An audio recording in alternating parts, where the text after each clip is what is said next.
Bom dia, estamos no domingo 3 de maio, transmitindo nesta manhã nossa mensagem dominical baseada na proposta da campanha Servo, pensando no acróstico formado com a letra E.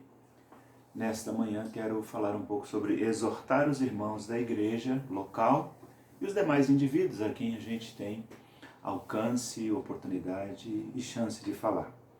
Exortar, no sentido bíblico da palavra, pode ser definido como uma habilidade para motivar o povo de Deus para que este, então, aplique e haja conforme os princípios bíblicos, especialmente se encontramos pessoas desencorajadas ou vacilantes em sua fé. A habilidade de exortação permite que a gente traga para fora o melhor que as pessoas possuem e também permite que desafiemos essas pessoas a desenvolver o seu potencial. Como servos de Deus, nós devemos exortar uns aos outros.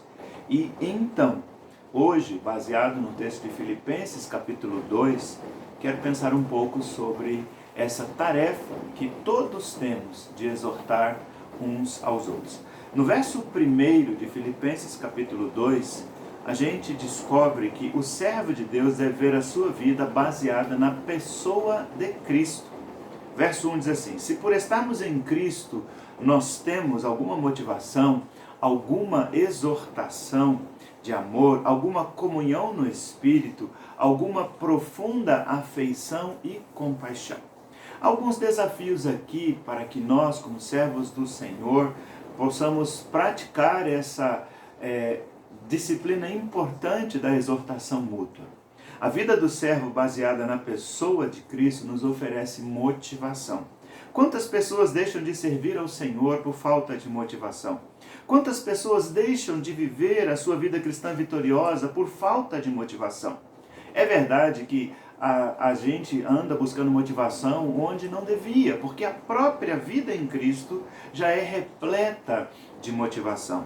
O Senhor Jesus, com o seu amor manifesto ali na cruz, nos enche o coração de motivação. Outra coisa que é objeto desse texto, ele diz que a vida do servo baseada na pessoa de Cristo nos oferece exortação de amor.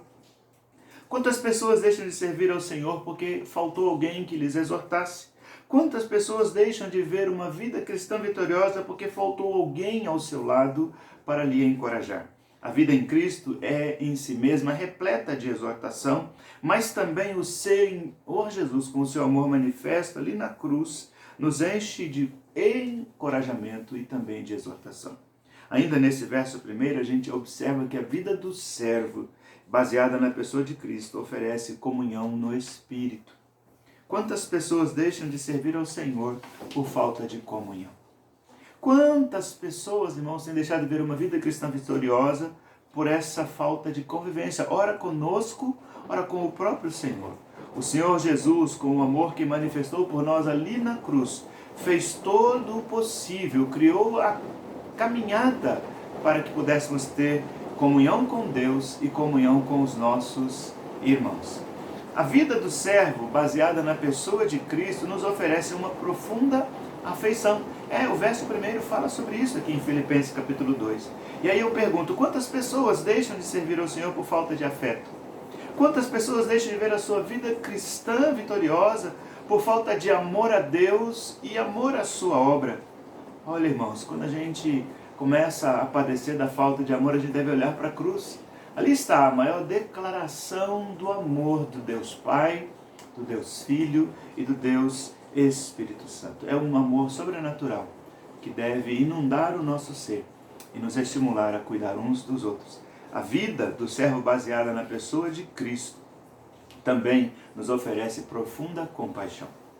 E aí a pergunta que faço é: quantas pessoas deixam de servir ao Senhor e ao seu semelhante porque lhes falta compaixão? Quantas pessoas deixam de ver uma vida cristã vitoriosa por falta dessa capacidade de sentir a dor do outro como se fosse sua? A vida em Cristo é fonte inesgotável de compaixão. Se tem uma palavra que caracteriza a forma como que Cristo olhava para as pessoas, a Bíblia diz que ele era movido de íntima compaixão. E isso devemos ter pelos outros. Se eu não tenho compaixão pelo meu irmão, não vou exortá-lo. Se eu não tenho amor pelo meu irmão, não vou me preocupar em encorajá-lo. Mas no verso 2, a gente aprende também outra coisa. Desculpe, em 1 Tessalonicenses 2, a gente aprende outra coisa no verso 11 e no verso 12.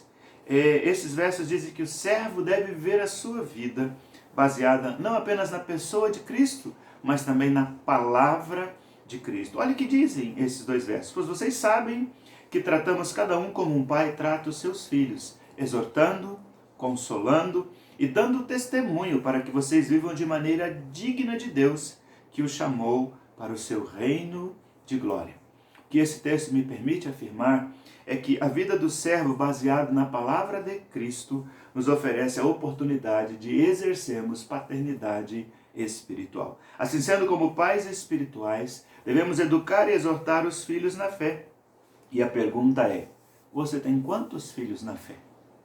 Esta é uma responsabilidade ministerial que Deus coloca aos nossos ombros e que faz com que nós tenhamos cuidado com os membros mais novos. Aí você pode dizer, mas eu não sou pastor, isso é trabalho de pastor. Não, é trabalho de cada cristão, que deve ser reprodutivo e que deve exercer a sua paternidade ou a sua maternidade espiritual com responsabilidade. Influencie a vida dos crentes mais novos. Seja um bom pai, uma boa mãe, espiritualmente falando. O texto diz também que a vida do servo, baseado na palavra de Cristo, nos oferece a oportunidade de exercermos publicamente tanto ministérios quanto responsabilidades. É necessário que exerçamos publicamente os seguintes ministérios ou responsabilidades na igreja, segundo a ordem do texto: exortar, confortar ou encorajar, admoestar ou repreender e testificar. Tais ministérios devem ser exercidos tanto com amor como com humildade. Minha vida exemplar, sua vida exemplar é o referencial de autoridade. Aqueles a quem iremos ministrar devem nos ouvir e acatar nossos ensinos por causa da ordem de Cristo. Sim, a vida do servo, baseada na palavra de Cristo, nos oferece a oportunidade de andarmos de maneira digna de Deus. Quando professamos a nossa fé em Cristo Jesus, assumimos um compromisso de vivermos de modo que o nome de Deus seja exaltado. Seu caminhar como um servo, como uma serva do Senhor, está sendo observado por Deus, mas também está sendo observado pelas pessoas. Assuma um compromisso, então, de não dar mau testemunho e seja uma bênção durante a sua jornada neste mundo. Por último, nesta manhã, a vida do servo, baseada na palavra de Cristo, nos oferece a oportunidade de cumprirmos o chamado do Senhor. Quando o Senhor nos convidou para a salvação, também nos chamou para o serviço. Nesse caso em especial, quando estamos envolvidos na exortação dos nossos irmãos e amigos, cumprimos a missão dada por Deus. Tenha um bom domingo. Compartilhe a esperança. Sirva ao Senhor com alegria. Exorte. Admita ser exortado também por alguém que Deus use para trazê-lo de volta para o bom caminho. Que Ele tenha misericórdia de todos nós e que continue cuidando do seu povo.